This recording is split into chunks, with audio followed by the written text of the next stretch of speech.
L'oleolito di Pratoline lo devi per forza preparare. Farlo è veramente semplice. Fai una buona raccolta raccogliendo solo i boccioli e i fiori ben aperti, ma non sfioriti. E se c'è qualche gambo non succederà nulla. Ponili ad essiccare. Ci vorranno veramente pochi giorni. Metti ora tutti i fiorellini in un contenitore perfettamente pulito. Dagli dei colpetti sul fondo e versaci tanto olio quanto ne servirà per arrivare al filo superiore della botanica. Sarà un oleolito che ti aiuterà in caso di contusioni, edemi, reumatismi, distorsioni, aiutando anche a sentire un po' meno dolore. E se riscaldato e posto sul petto, aiuterà anche in caso di problemi respiratori, come tosse e addirittura bronchiti. Chiudi, lascia macerare in casa in ombra per 60 giorni oppure esponi al sole caldo dai 25 gradi in su per circa 20 giorni. La Bellis perennis è una piantina comunissima e che ci regala delle lunghe e generose fioriture in tutta la nostra amata Italia.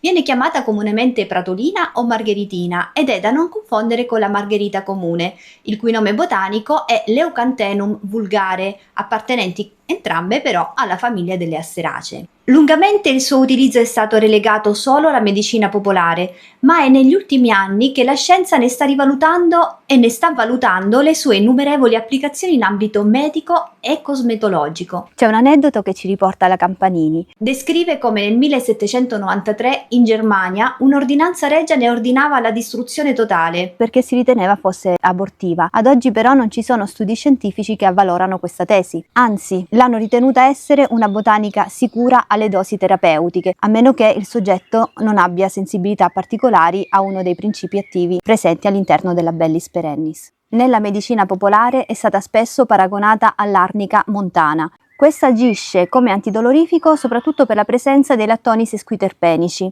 che sono dei potentissimi antinfiammatori. Invece la Bellis perennis agisce in un altro modo. Questa agisce tramite innanzitutto gli alliconi triterpenici. Questi sono sempre dei potentissimi antinfiammatori che, andando a ridurre l'infiammazione, tendono a ridurre la sensazione di dolore. Gli oli essenziali, al suo interno abbiamo l'alfa-pinene e il limonene, anch'essi dei grandissimi antinfiammatori. E in più abbiamo degli acidi grassi. Questi riescono a incidere anch'essi sugli stati infiammatori. Quindi la Bellis perennis e l'oleolito della Bellis perennis va a intervenire sicuramente sugli stati infiammatori, facendoci sentire quindi di conseguenza meno dolore. E in più alcuni terpeni presenti negli oli essenziali riescono ad agire direttamente sui recettori sensoriali a livello locale ed in più aiuta a riattivare il microcircolo. Così facendo aiuta a rimuovere i mediatori del dolore. I fitosteroli presenti nell'oleolito di Bellis perennis aiutano direttamente il benessere della pelle, aiutando a rimarginare piccole ferite,